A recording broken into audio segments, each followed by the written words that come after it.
My nastiest move was I used Dr. Octopus on Death's Domain. I pulled four cards from my opponent's board, and I pulled off they were like the first three are really good cards, but the fourth card that got revealed was was Destroyer, and it wiped out his entire board, and I won Yeah, I don't because of have Doc Doc Ock. either.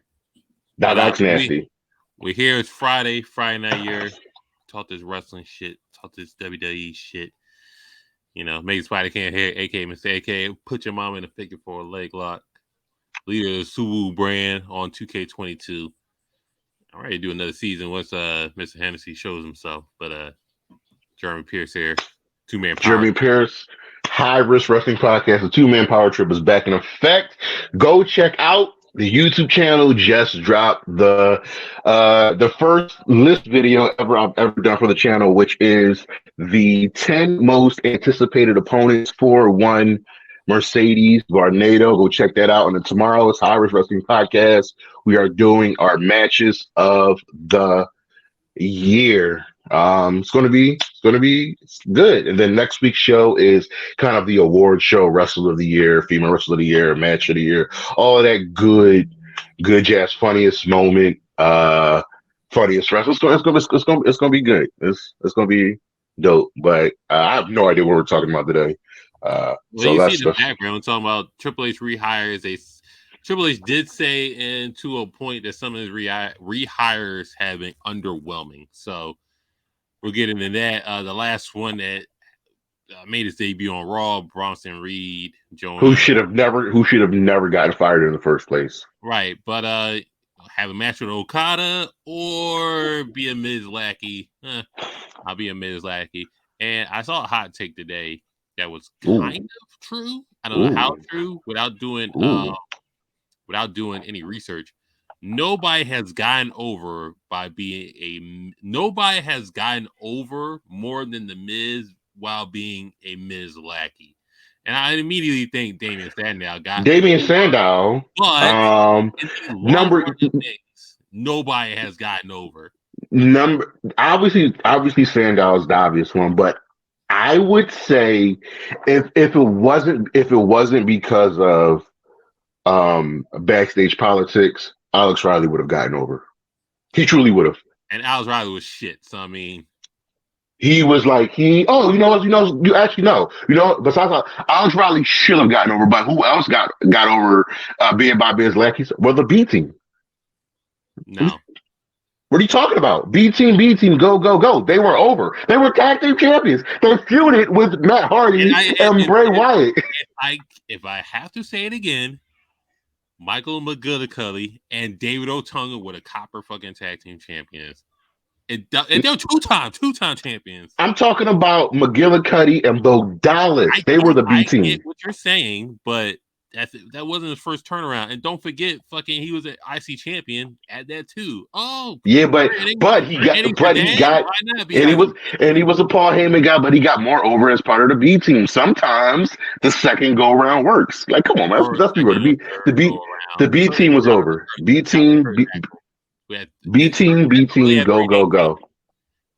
Curtis Axel really had 3 name changes, or when he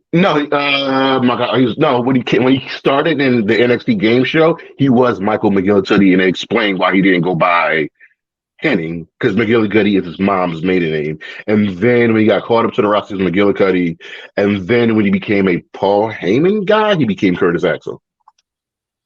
So those are the only 2 names he. Yeah, those are the only 2 names he had. Okay, would it be weird if he was in Legacy? Was he? Would it have been weird if he was in Legacy? Yeah, like if he was in Legacy but didn't use the Henning name. All right, so here's my thing when it comes to generational superstars. The easiest route is to use your family's name, right? But sometimes that can truly pigeonhole you because then you're just gonna be known as, that name. So I give Ava Raine, Rock's daughter, credit for not using the Maivia or the Johnson last name, because I don't like, if you look at all the wrestling families, they're a legendary family, but are the Maivias and the Johnsons really on par with the Guerreros or the Von Erichs or the Ortons? In a wrestling hierarchy, like No. if you take the Ortons, right, is pretty much Cowboy Bob Orton and then Randy Orton, like for the sake of just, and all because Cowboy Bob Orton was in WrestleMania. He was in the first WrestleMania. If I could pick let's say the top three wrestling families, I'd probably say the Harts, the Guerreros. I wouldn't say Guerreros, honestly. The Rhodes are over the Guerreros. What are we doing? in the Rhodes, but the Guerreros are probably top three for sure. Was a fucking gobbledygooker. What are we doing?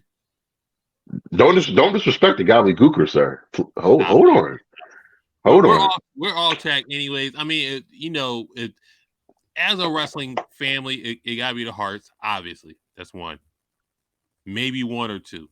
If you want to put that, Rose is probably three. If we're putting anything, and I know I'm forgetting an obvious one.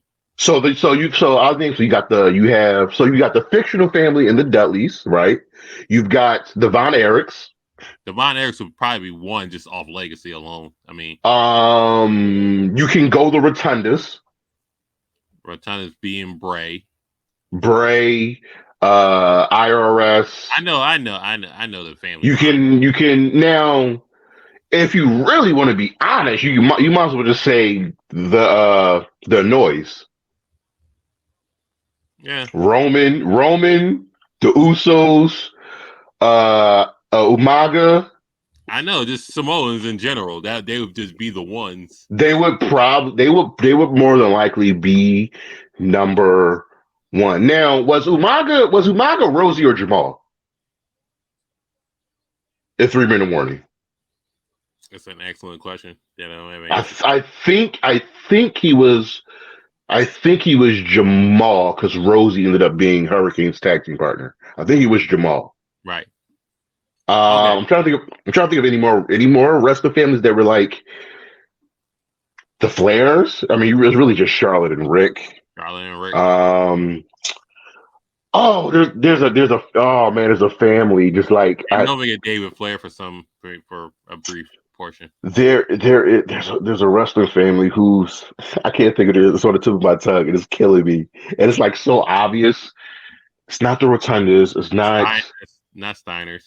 It's not the Steiners. There's like another legendary wrestling family, and I can't. But let's move on. I'm gonna find it.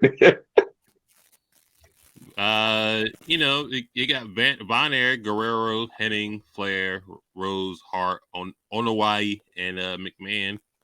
They got the McMahons. Let me see this family.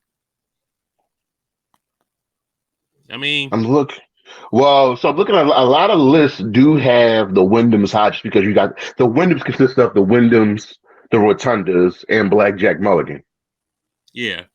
The DiBiase's, don't forget about the Colognes. They're a legendary family. The Pofos, which is Macho Man's family.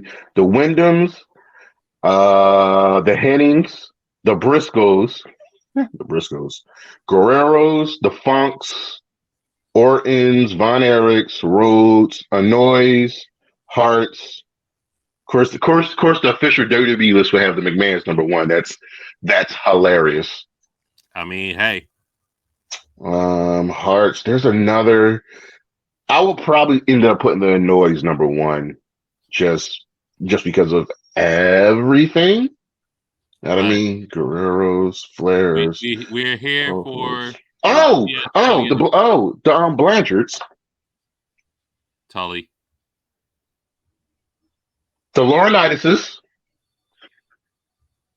Can't forget about them. That's very low key. That's a sleeper, yeah. But there's another family I can't think of. But let's move on. All right, so Triple H rehired a bunch of people that got fired, and he has said they've pretty much like underperformed or were underwhelming on their returns. But the official phrase for Friday Night Yerrr is "You're only as good as you're booked." Yes, So so it's just like, are they underwhelming? Are they just drawing a line? It's just like, are they just booking poorly? So we had the lines of Candice LeRae, Dexter Lumis, Johnny Gargano, Hitrow, Braun Strowman. Bronson Reed just came back, so we're going to exempt him for a little bit. Tegan Knox just came back. Sarah Logan just came back, but she's really just the manager at this point right now. Is that it? I think that's it. I'm pretty sure it's more. Who? Fucking Damage Control, pretty much. Oh, Bailey. Oh, yeah. EO, and EO was a call up, but Dakota Kai. The OC, Carl Anderson, Luke Gallows. OC, Mia Yim. Who's part of the OC now. So I think there are people we can obviously exclude. We can exclude Damage Control. Two-time two-time women tag champs. Champions. I think we can include exclude. Dakota Kai is fine. I think we can exclude the Gargano just because we know Triple H loves Johnny and he's always going to be somewhere in the upper. Can we exclude Johnny because Johnny hasn't? I think Johnny wrestled one match, maybe two. He's had 2 matches against The Miz, and he had a match against Austin Theory. Omos, yeah, a random match against Omos. Random match against Omos. Here's the thing: like, you can say Johnny's been underwhelming, but because we know the history and the connection between Hunter and Johnny, that is only a matter of time before Johnny gets pushed up the card. But right now, I would say he's mid. Like, there are people that have been worse than Johnny. Johnny's been featured every single week. So yeah, and nonsensical storylines with The Miz. And once again, we are already open. Whoever works with The Miz doesn't get over as much. Or don't worry, things will be fine once Ciampa comes back from his injury. So Candice LeRae is like inserted in random women's matches. And she wasn't in War Games, where she was probably supposed to be in War Games, but she got hurt. Nothing for War Games. Tegan Knox is just there. Tegan Knox just came back. Mia Yim is fine. OC is not booked as much because Carl Anderson is in Japan. Yeah. But again, we know their history with Triple H. So at some point, they'll be fine. You know, the thing with the Judgment Day is over. AJ rivalry completed with Finn, so that's done. And I think they're doing the Demon versus Edge at the Royal Rumble. At the Rumble, yeah. So, I mean, I think they're gonna work on that pretty much. Hitrow just got a tag team title match after being booked pretty badly since the return. Like, they've lost more than they've won. Well, they redid their thing with Santos Escobar and shit like that, and Selena Vega came back to do that. Zelina's back and when she came back she won the Queen of the Ring. And she came back a second time to do. Well, no, when she was she got fired and then she came back and became Queen of the Ring. She was a tag champ and then she came. Yeah, with Carmella again, and also where's Carmella? So her being with Santos and was as part of her second stint. She just disappeared for a minute. Also, where's Carmella and Doudrop? I'm pretty concerned about that, actually. I think Carmella's injured, maybe. And I think Doudrop just showed up. She's fine. She's just not being booked. Dexter Lumis is weird. I mean, you know what I really believe? I honestly believe out of everybody that Triple H's rehire outside of Dakota and Io.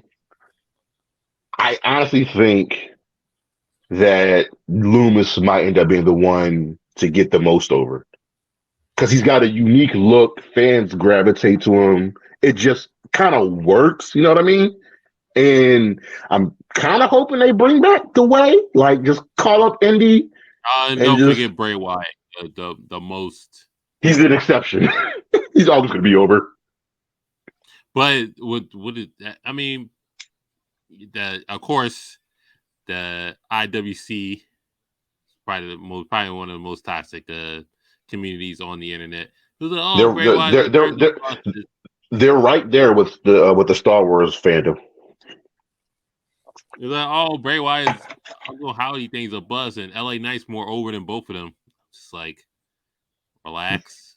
It's not. They're telling a very specific story, and it's his first feud. Well, his first in-ring feud needed to be with somebody that, one, that can work, but two, somebody that won't get overshadowed on the mic. LA Knight's not going to get overshadowed.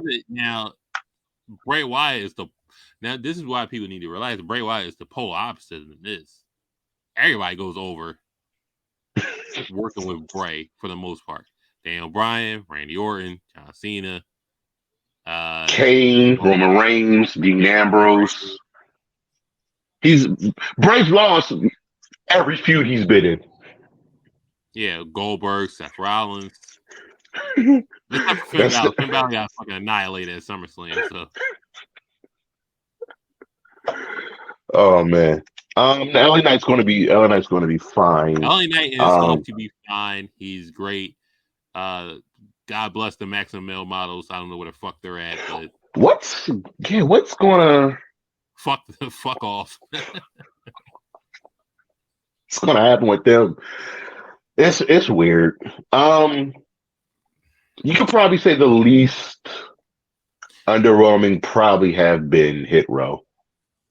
Yeah, I mean, Top Dollar botching the flip over last week was one thing. And people, he showed a video of him doing flips. His knee, you literally saw his leg give out before he made the jump. His leg just like straight up gave out. And also people in the IWC community, which are y'all completely the worst. Stop saying, "Oh, they're missing Swerve." Swerve had nothing to do with Hitrow. He did not want to be in Hitrow. Top Dollar made Hitrow. Swerve didn't want to do Hitrow. Like when Swerve was a free agent and they called him back, like, "Yo, you want to come back? What am I doing? We're gonna put you with Hitrow." Nah, he was like, "I'm gonna go to AEW," and he's been. Oh, Hitrow's missing something. It ain't Swerve, I'll tell you that much. Just relax. Like, I don't understand. Them people being a 3-person group and just being a tag team, it's fine. It works. Now, the Adonis nigga, he needs to do something. If you're missing something, is that nigga not speaking? Yeah, and like you don't like it. It doesn't seem like Dollar and B-Fab do most of the talking. And Shashi Adonis is just there. You're just there in black. That's it. And that ain't really enough. With the outlandish outfits coming out with his book bag on. That's good. If your role is to be a fuck nigga, then cool. If that's, I'm for it. Just let us know beforehand. It's like, oh, okay. I'm just gonna be a FREE fuck nigga free. All right, cool. Is there anybody else that's kind of been under what? You know what I would like to see? I'm hoping that once she gets back into ring shape, I want to see more of Sarah Logan because I've seen her on the indies and she's a good hand. No, folks, she's not stealing her gimmick from Max the Impaler. Relax. There could be multiple Vikings in wrestling. I want to see her. I want to see more of her in the ring. I would probably say her. And at some point, I want to see Johnny and Candice be Johnny and Candice. You know what I mean? Johnny fought Chad Gable at one point. He did. That was a great match. I think they're trying to build the way, some way. Well, Slowly. slow burn. Slowly. If Indy gets called up, then they can build the Yeah. way again, just have fun. I don't know if it's a long-term thing to turn Austin Theory face and just build the way. I want to say once more, but whatever. I mean, the way was face at one point, the way was heel at one point, so it's multiple. That's what made that group so fun. They could do serious, because we've seen times where Johnny Candace have just like murdered people, and we've seen them do funny. We've seen them do funny heel, funny face. It's a good group, and then you've got the best. You've got the best love story in WWE with Indy and Lumis, who are still married, but on stuff in canon, they're still married. Yeah, just call up Indy. Just like get her and rebuild the way.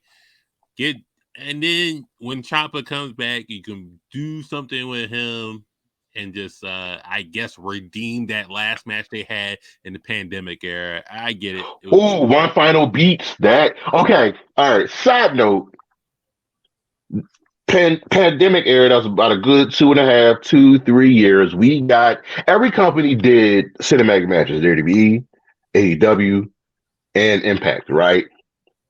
I think it's safe to say that even though WWE gave us the Street Profits versus the Viking Raiders getting eaten by a garbage monster, which was wild in and of itself. One final beat might have been the worst cinematic match in the pandemic era. I mean, it was a time to try stuff. It was a time to just like, hey, it was complete entertainment. And more often than not, if we go back and look at like all the cinematic matches, most of them were actually good to great and entertaining. Like, and I also say, Pandemic Mania wasn't bad. It was good matches. There were only two things I did not like about Pandemic Mania. One, it was Nikki and Alexa defeating Asuka and Kyrie for the tag team titles. Asuka still doesn't have a win at WrestleMania. And even though the match was really, really good, Charlotte beating Rhea Ripley, and that completely just like buried the NXT Women's Division. It's just like buried it. It was just, I mean, yeah. I think it was more or less to get Charlotte her Triple Crown or Grand Slam. And if you think about everything that 4 or 5 months, the NXT Women's Division just like wasn't good while she was champion. The moment Io got the belt, I was like, okay, this is the NXT Women's Division that I know. This is what we know. But Io turning around positive, a bunch of in your houses came about, and having her having good title defenses, being a competent champion. And remember, as a competent champion. You really have to give credit to Asuka's title reign, because there was no Becky, there was no Charlotte, there was no Sasha. It was just Bayley down there, and then it was just like it was Asuka versus Bayley, it was Asuka versus the Iconics, it was Asuka versus Shayna at one point, and remember, Asuka did not lose the NXT Women's Championship. She got called up and relinquished the title. It was Asuka versus Bianca at some point, and then Rhea took over, and then we're at a different status quo right now. Rhea took over. After Asuka, Athena won. She won the Fatal 4-Way, and then Athena lost to Shayna.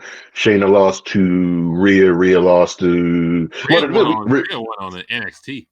I think Rhea and what? And then Rhea lost to Shayna was status quo, and then when Shayna and Kyrie were flip flopping the title. Yeah, and then when Rhea won, I was like, okay, they did the whole heroes welcome, fucking Lex Luger, put everybody on my shoulder type shit. And then Rhea lost to Raquel, and the division has been bad since. But Roxanne is champion now, so we might get good matches now. Who knows? Well, damn, fuck Mandy, right? Okay.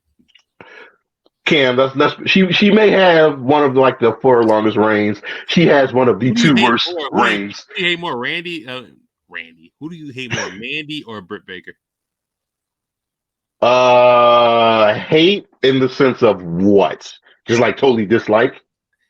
Dislike in their character, wrestling style, just like how they booked, just like. All right. So it's so funny. Both of their reigns and their booking has been like damn near identical. You know what I mean? Like Britt, I don't as where she was champion and Mandy was champion don't have clean wins, like at all.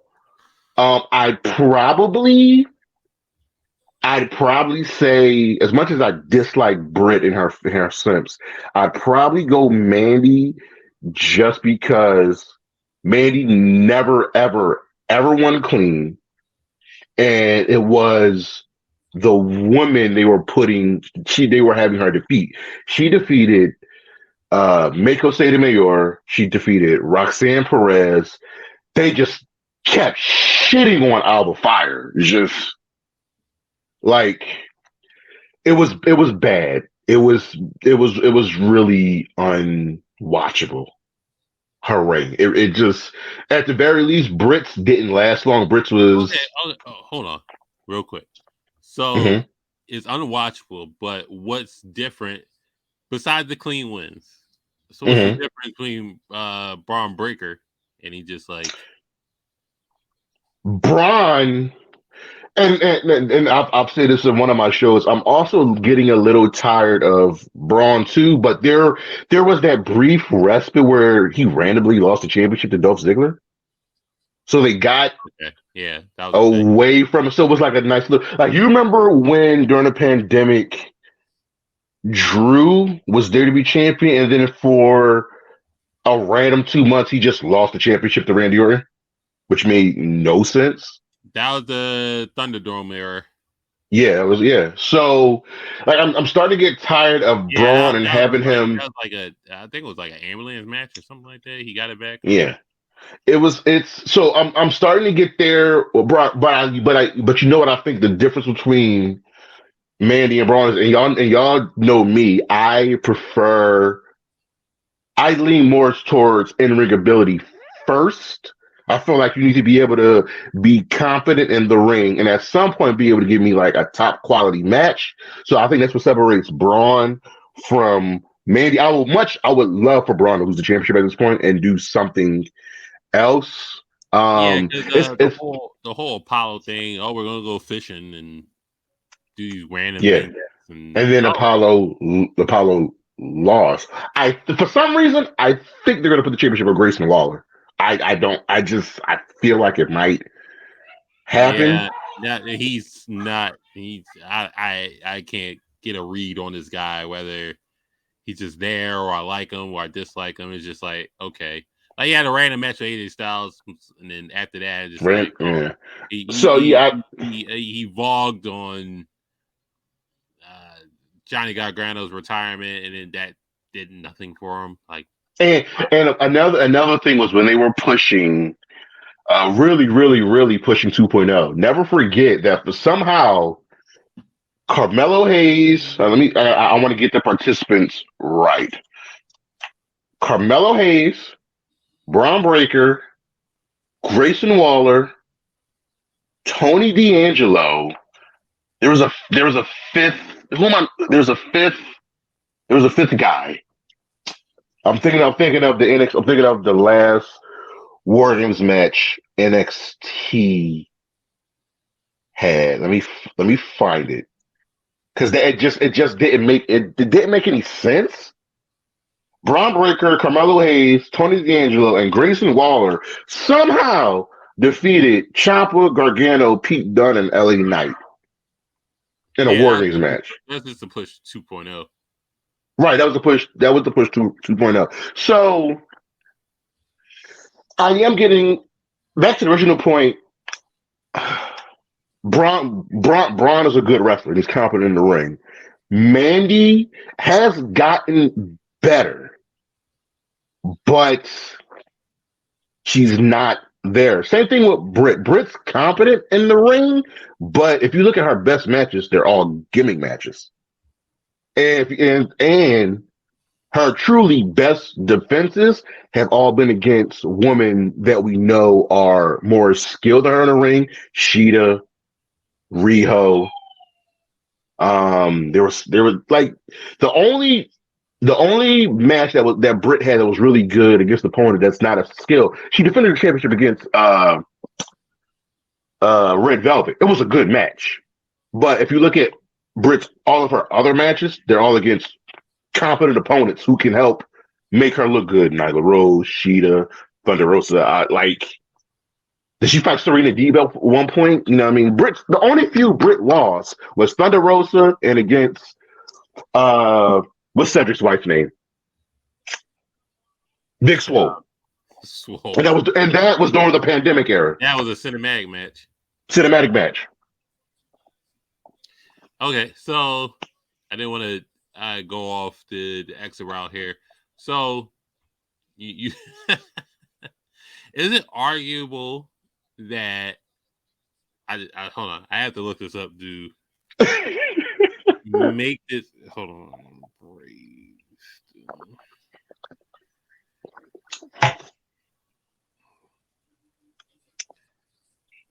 James Harden has 21 assists tonight. Okay, so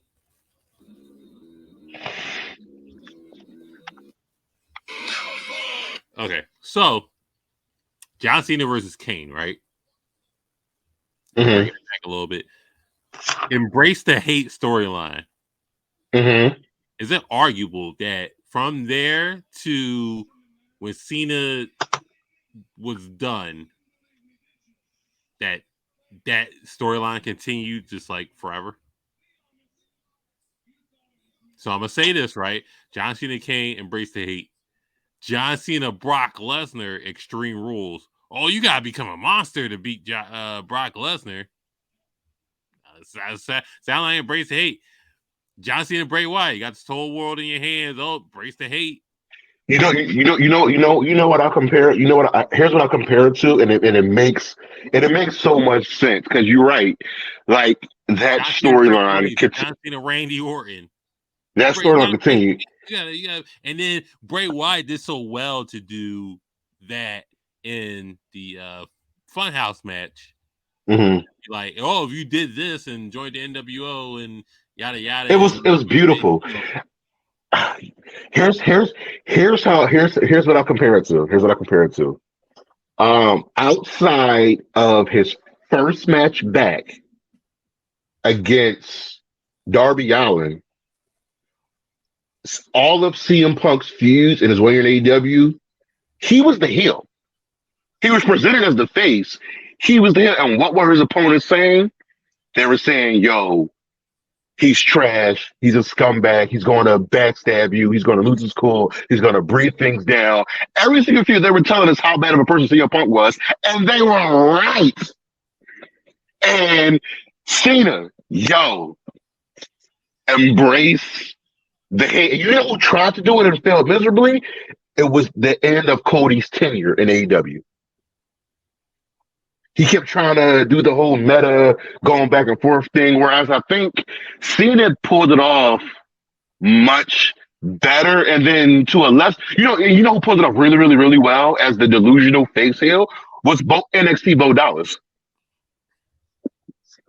You know what I mean? That's kind of what Cena at the end kind of was. Like, he knows he's hated. He knows he's tired. He knows his time is up, but he's not going to change.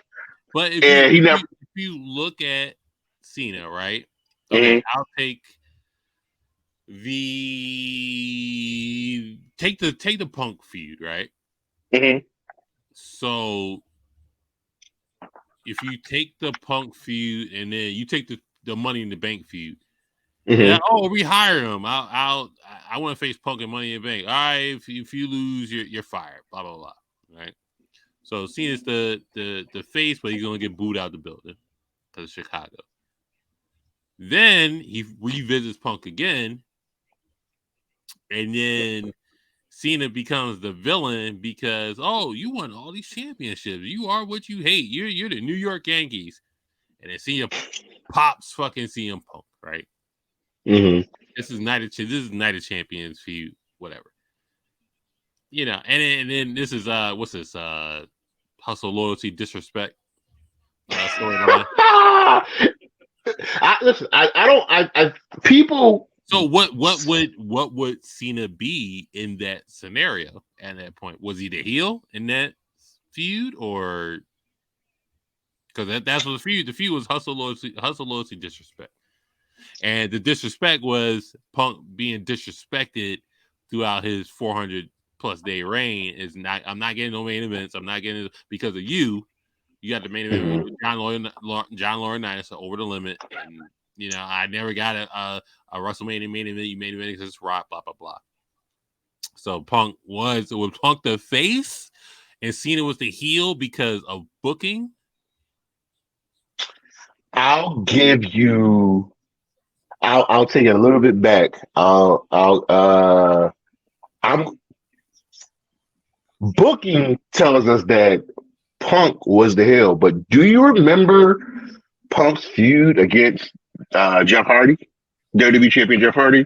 Punk was literally going out there saying, "Don't drink, don't do drugs, be sober, this, that, and the third," telling us that, yo, honestly, you should not be idolizing someone like Jeff Hardy who's been arrested, who does drugs and all of this. But he was the one getting booed. But he was the one coming out as Jeff Hardy, mocking Jeff Hardy. So it's isn't that's booking says Cena was. Why do all these feuds involve CM Punk? All my examples involve CM Punk. Booking says Cena was the face, but he was really the heel. Punk's tenure in AEW, Booking says he was the face, but he was always the heel. Okay, so I'll ask this: Cena, Eddie Guerrero. Cena was the heel, right?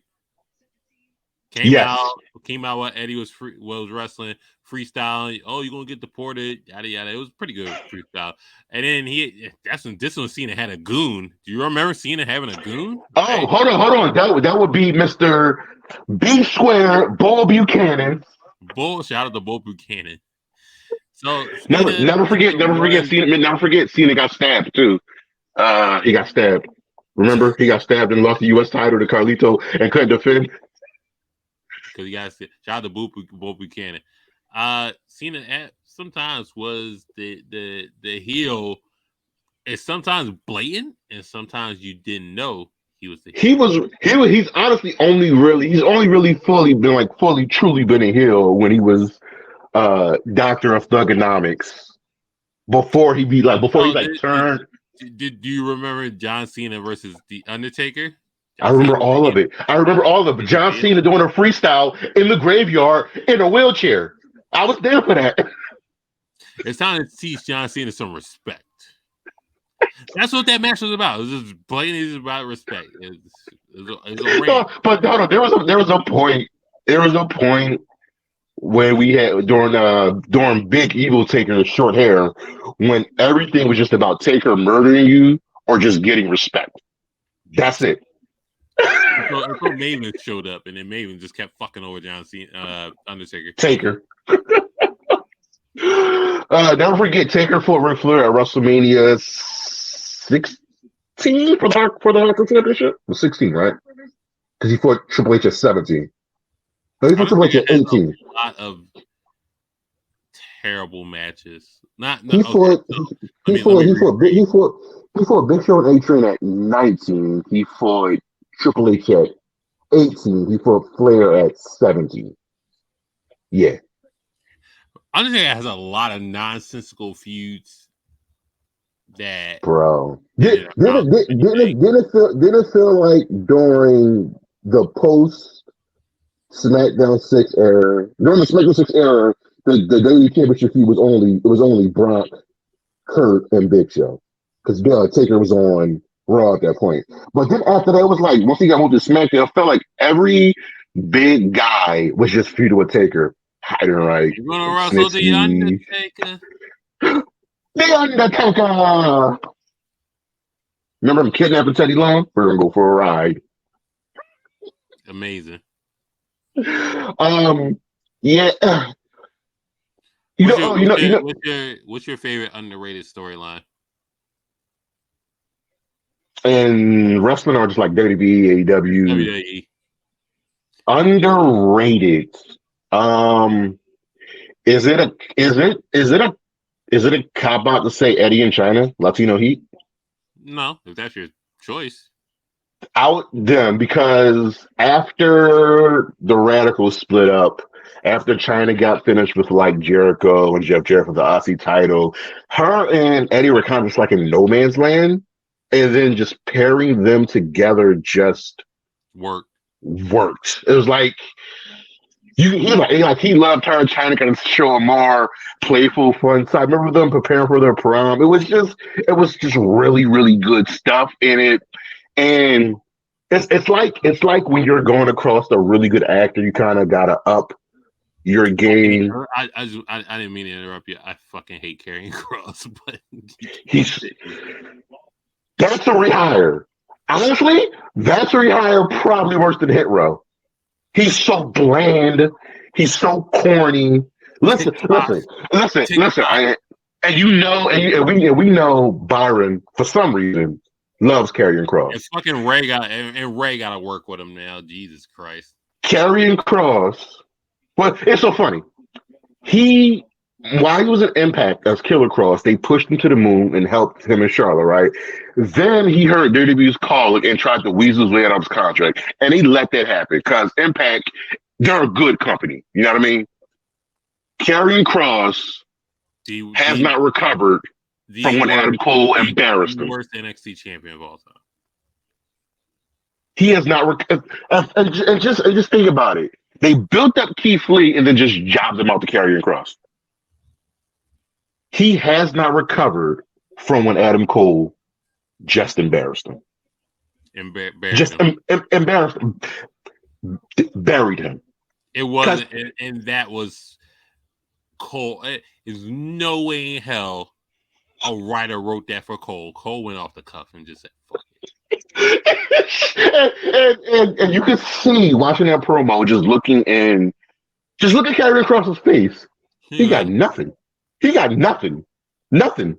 Just nothing. He's just like, you're built to win. You got to win this 4-way convincingly. Five-way. Oh, yeah, it was a 5-way. It was Kross, Cole, Gargano, Pete Dunne, and Finn Balor. Kross won that. Nasty. My underrated storyline that I love so much is, and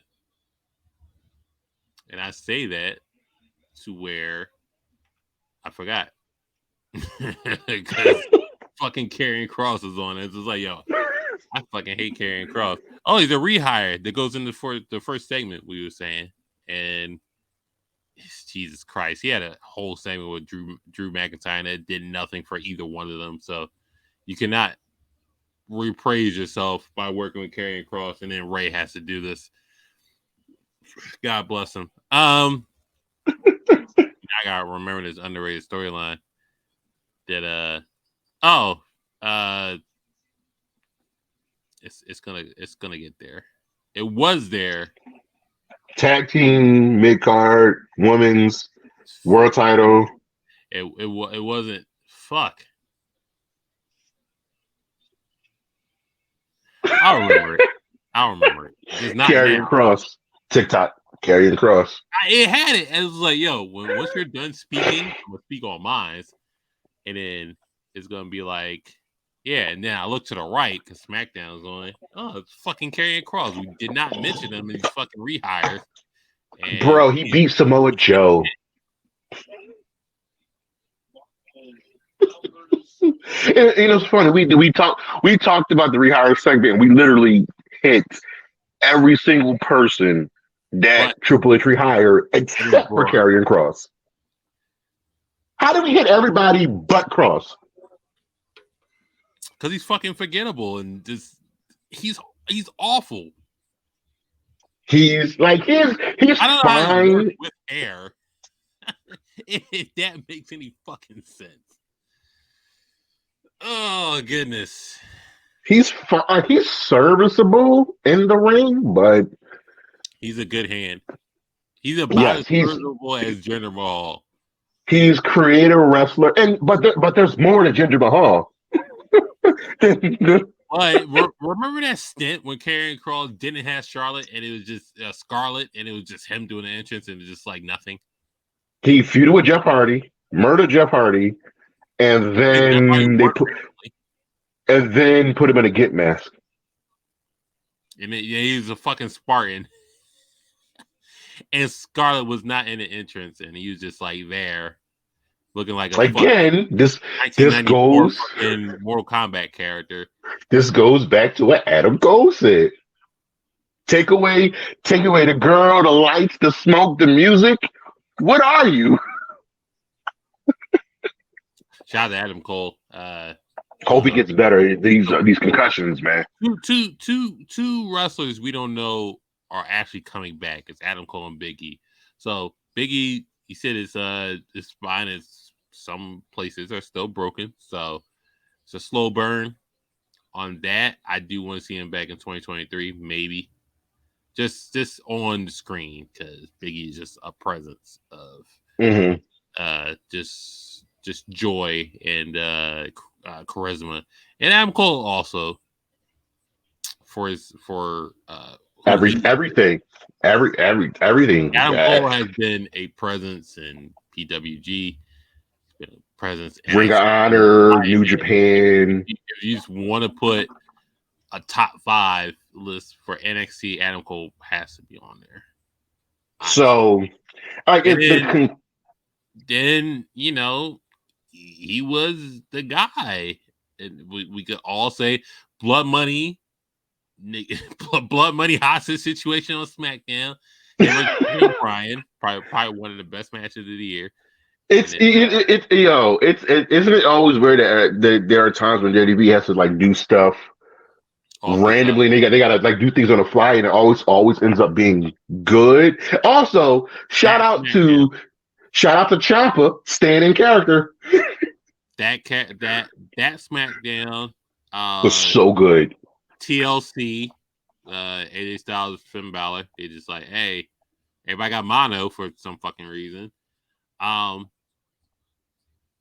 Also, I saw something. It was 4 years ago. It was TLC 4 years ago, and it was weird. TLC 2018. 2018. So let me look. Seth Rollins, Dean Ambrose won IC title. Let me look at that card. What was that card? The card was a banger. Let me see what that card was real quick. Charlotte and somebody. Hold on, let me see. Mello and Carmella and Truth, who are again should have never been split up. Carmella and Truth. Love it. Defeated Alicia and Jinder. Okay, the Bar defeated the Usos in the New Day for protecting titles. TLC match. Braun defeated Baron Corbin. Random. Natalya, Ruby Riott. Tables match. Finn, Drew. One-on-one match. Ray, Randy. Chairs match. Ronda, Nia. Raw Women's Championship. Daniel Bryan, AJ, WWE Championship. Dean Ambrose, Seth. IC title. Asuka defeated Becky and Charlotte in a TLC match. Yeah. And that TLC match was fire. Yo, the last 3 matches in that card went over 20 minutes. And that TLC match was fire. This random pay-per-views that was just a banger. We've done that show before. Wasn't it like a Roblox or Over the Limit? There was like a random show where it was just good. I think it was during the last. It might have been Dean Ambrose versus Triple H. That Roblox. I think that was part of. Wasn't that part of the last? It was the last. I was Karrion Kross on my screen. That was. Don't forget, shout out the random battleground pay per view. We got the triple threat shield match that you never got ever again. Oh, winner faces Brock. Oh, we know who won this one. Okay. Yeah. So I still don't have my fucking underrated storyline. Remember. Thank you. Karrion Kross is back on our screen. Oh, it looks like we're about to get Scarlett versus Emma. And Emma, who we know is a good wrestler. Karrion Kross versus fucking Madcap Moss. Madcap. Oh, Lord. And Emma, and this is another thing. I know you want to help get people over. I hate when the lesser skilled wrestler loses to the better wrestler. In no way, shape, or form should Scarlett ever beat Emma. Like, ever. Ever, ever, ever. Can But it's Scarlett probably going to happen. just screw it? They're getting up now because this whole whatever feud they're going to do with Karrion Kross, they're going to do Cross versus Madcap. They're going to do Cross and Tennille, Cross and Oh Scarlett God, versus. they're doing ruthless aggression, John Cena. They're playing the whole package. Listen, Right. man. Listen, Ruthless might be my favorite I'm era sorry. of. Sorry, it took 10 years to realize John Cena is Mount Rushmore. It's unfortunate, but yeah, he is Wrestling Mount Rushmore, WWE Mount Rushmore. WWE. He's as people don't want to admit it. He's dog.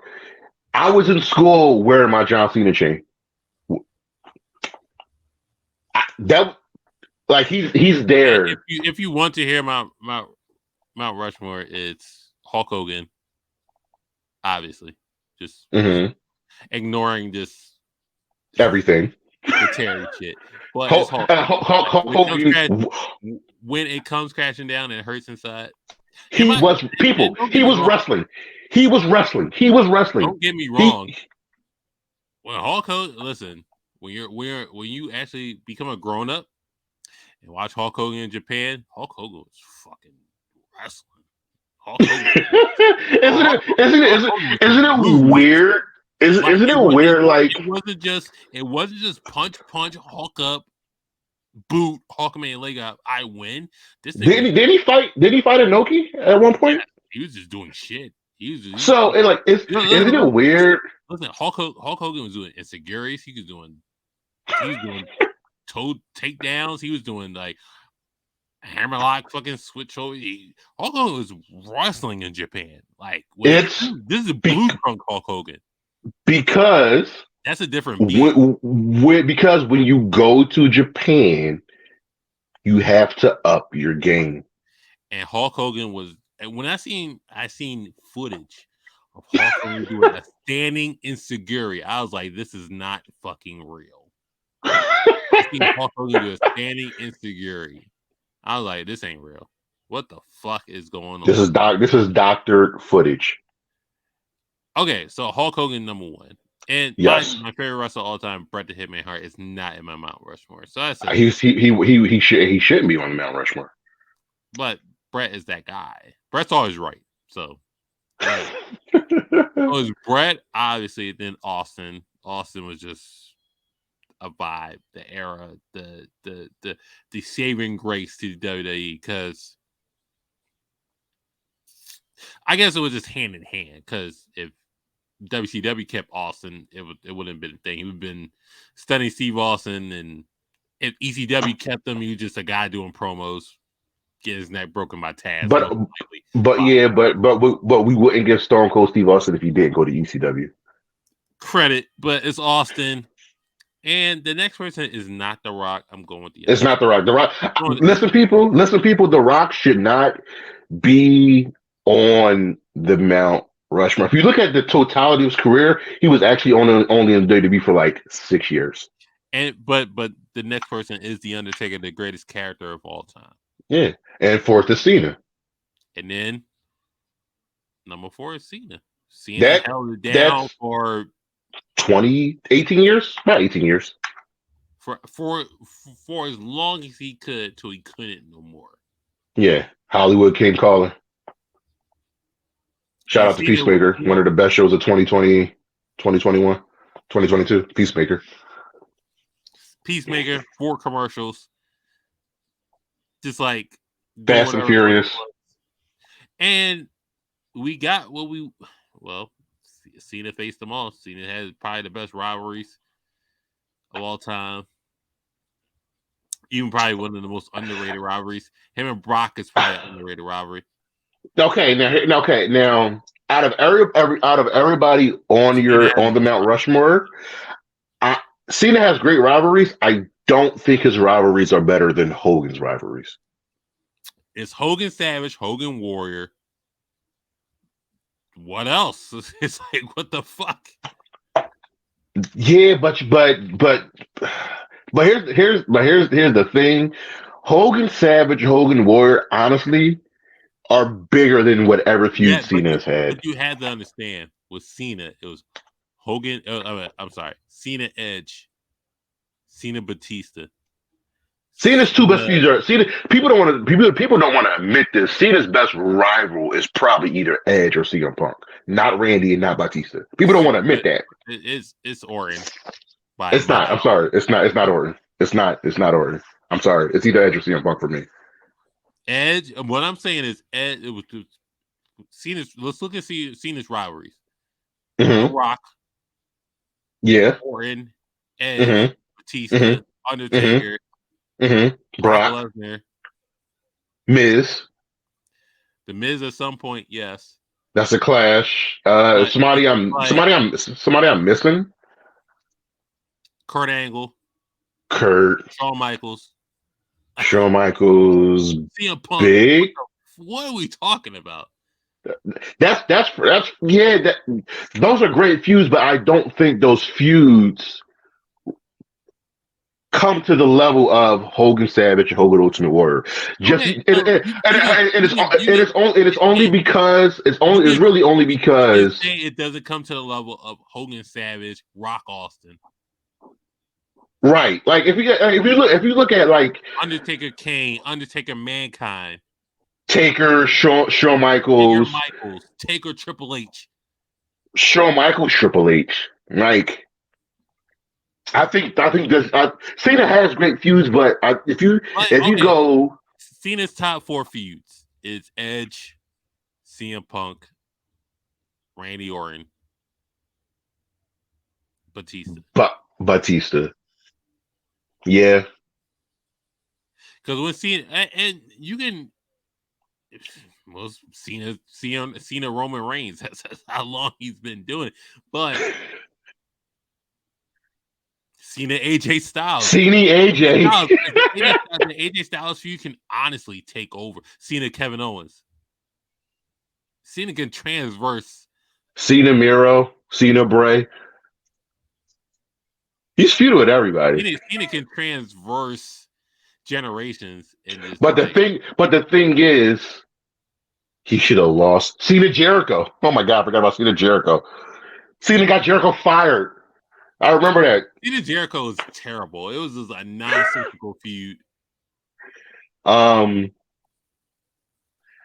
difference is Cena should have lost some of those feuds. Cena Nexus. We all know how that went. It went not the way it should have went. But okay, Cena's top 4 feuds: Batista, Edge, CM Punk, Orton. The thing with the Cena Orton feud is just a longevity thing. Their feud really isn't that great or memorable. Okay, so if you say that, then Batista, really duct tape, John, really. Okay, so if we really look at Once in a Lifetime and how it was built upon,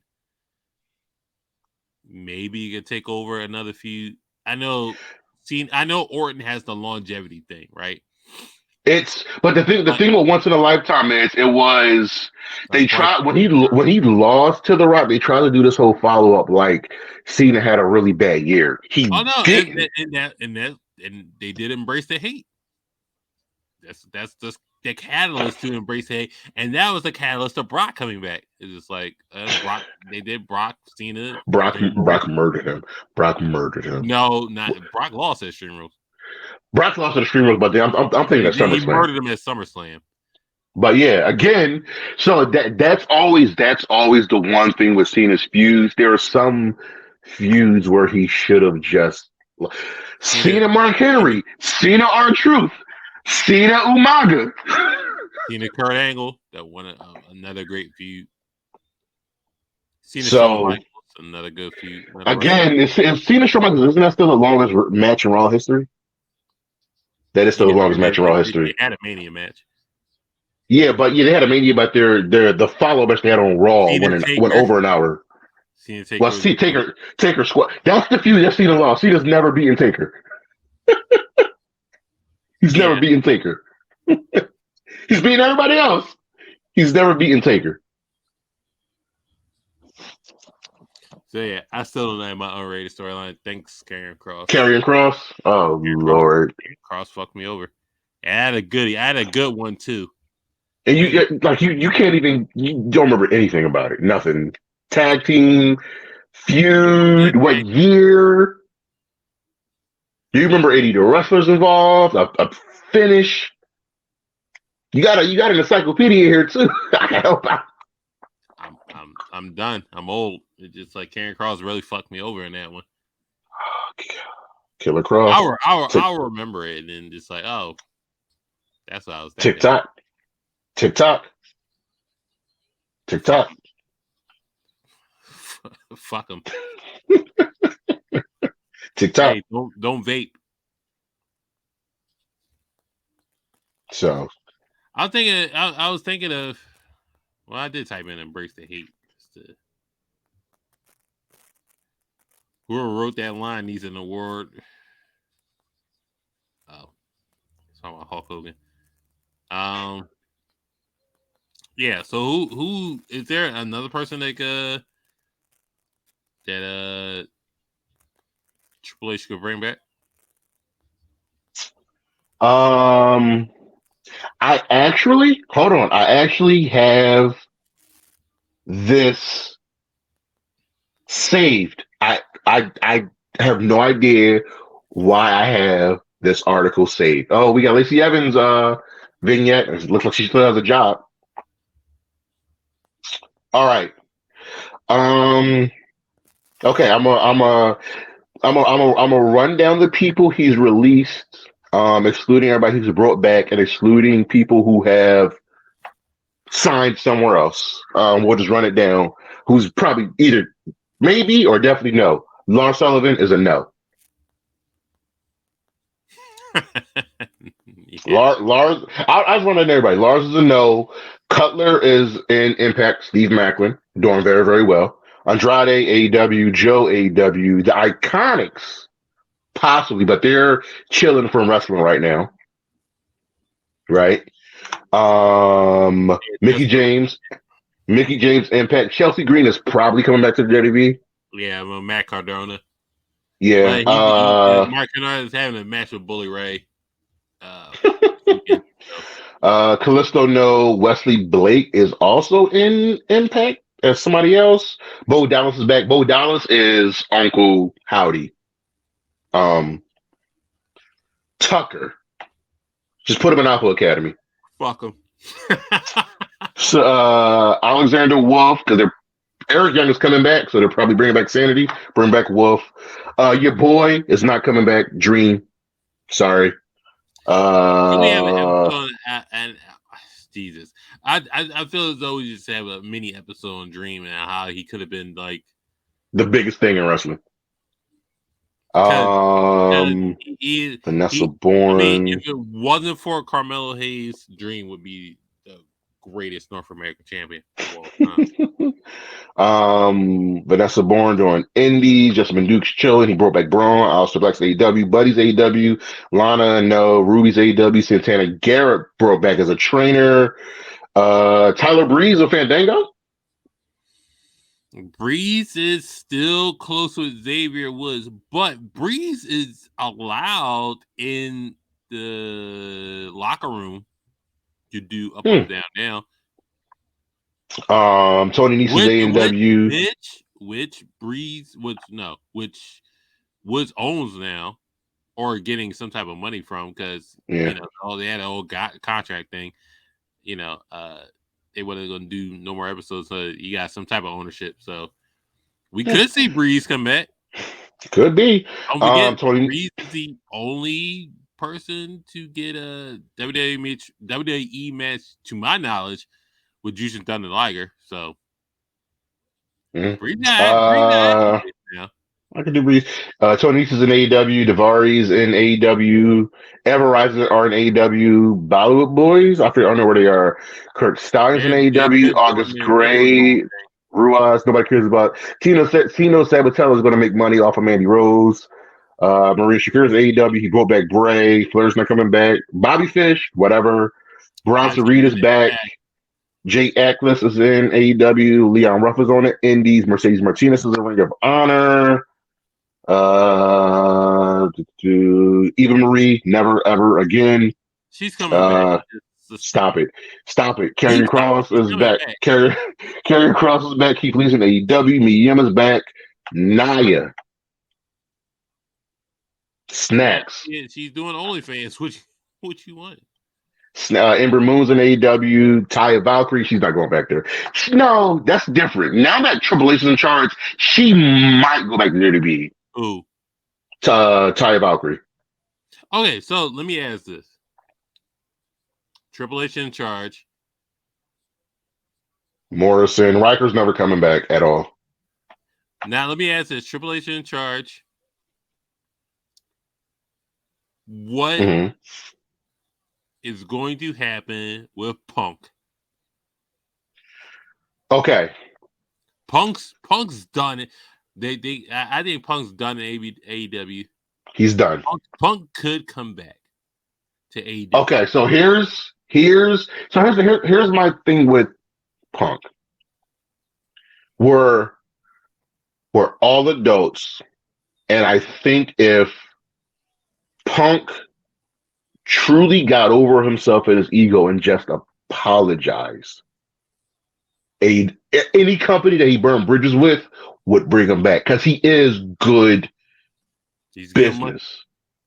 And with Triple H in charge, there's a lot of heat there. And I think just like there's heat with him and... First of all, you open with the oxymoron. Punk is never going to get over himself. Then I can't see him coming back. So let me ask you this. Can Punk come back as a special attraction? WrestleMania, SummerSlam, Royal Rumble? Like Brock? Yes. Bring him back. Bring him back 6 months. Do your thing. Get taken out. I will pay you a handful of money for WrestleMania. Just do a Mania match with Cody. Do a Mania match with anybody. Do a Mania match. CM Punk Edge. Just like you're gonna just book it. Book nonsense. You can just book craziness like that and just sell all the Punk shirts. You won't see Punk back till SummerSlam. Oh, you do a match with anybody. If Punk just put his pride aside, he just come back and just do special matches. Be a Brock. Be a Cena. Yes. You could do story like we could do Punk AJ before AJ's completely done because AJ's almost 50. Just like do Punk AJ. Listen. AJBO was 50, but we see AJ Ray and Truth still doing anything. Punk AJ, Punk Finn, Punk Cena again. I'll pay to see a Punk Roman. Okay, so Punk. If you're bringing special attraction with Punk, it's gotta be, as much as I hate to say it, it's gotta be the top of the card people. So it's gotta be Roman. It's gotta be Seth. It's gotta be Bray. Not really. You could do. I would do Bray, but you could do Punk. You do Punk Kevin Owens. I was gonna say Kevin Owens. I consider Kevin Owens top of the card, even though he hasn't won the championship in 5 years. I think Kevin Owens is top of the card. But you can't do Seth Rollins. To Seth Rollins. It would be great. But you can't do Punk Braun. You can't do Punk Ricochet. You can't do Punk. You can't. And as much as I demand deserves his flowers, you can't do Punk Miz. You just can't at this point. But if I had my choice of like 5 dudes, number 5 is, even though it's never going to happen because it's NXT, I would do Punk Mello. I would do. It's silly, but I would do Punk Mello. 4 would probably be. I'll do Punk Grayson Waller, if that's the case. 4 would. It's so. This is hilarious. 4 will probably be Punk Riddle, actually. Nah, I do Punk Bray. And then I'd probably go Seth 3, Cody 2, Roman's 1. Roman's 1. Well, if you want add Kevin Owens in the mix somewhere, Yeah. that's fair. Also, can we give a quick shout out to, much as we've been acknowledging him, Roman Reigns has gotten so much better on the mic from where he started, yo. Roman, and if Roman Reigns is still on this run, which he's probably not, I'm pretty sure he's losing it. He's losing the I think he's losing the championship to Cody at Mania. Yeah, but Roman Reigns has been the best wrestler in the last. Is Roman Reigns going to main event both nights of Mania? If they can get The Rock.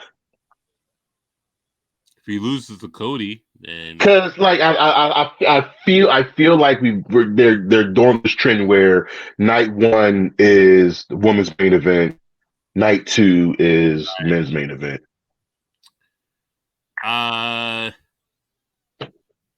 Unless remember Roman has said either open the show or main event, so he can open up night 1 losing the championship to Cody, and then main eventing night 2 against The Rock. I'd be fine with that. Actually makes sense. That's probably actually the best course of action. Best of both worlds. Yeah. I'm for it. I'm sorry I couldn't get my underrated storyline because blame Karrion Kross. Me. Main Spider Cam here, aka Mr. AK. Put you on for a leg lock. Let's get the Niners. An 8-game win streak against Commanders tomorrow. Gardner Minshew versus the Dak. Eagles are probably winning it. You know, it's gonna be so winning of the game. Let's say the Cowboys. Well, the Eagles have the number 1 seed. Eagles have to win 1 out of the last 3 games to get the number 1 seed. Wouldn't it be funny if the Cowboys win tomorrow and then they make a big deal out of it, but then you just say, "Well, you guys tried to downplay the Eagles beating Cooper Rush, but so now it's a big deal because y'all beat our backup." What? It's Cowboys fans are silly. Or storylines is hilarious. They're on the top 5 for worst communities for that. They're already saying. The Pro Bowl numbers is out. It was weird because Dalvin Cook was not on the NFC running back Pro Bowls, and he's up there with all 3 of the other guys up there. But it is what it is. I'm not gonna make a humongous deal about it. But NFL words are stupid. But Jeremy Pierce, Highly Wrestling Podcast. Just get Jalen Hurts. Now they have an issue with Jalen Hurts being MVP. Now Cam, I'm one of the few people that logically will tell you that the NFL MVP is the least prestigious and illustrious of MVP awards. I can break it down logically why what NFL MVP means absolutely nothing. It does not say who's MVP in football. It's a quarterback award. Because I'll just for people to put this in context. Since 1986, Sean Alexander, Adrian Peterson, and Lawrence Taylor, who won in 1986, are the only non-quarterbacks. Don't forget the tie.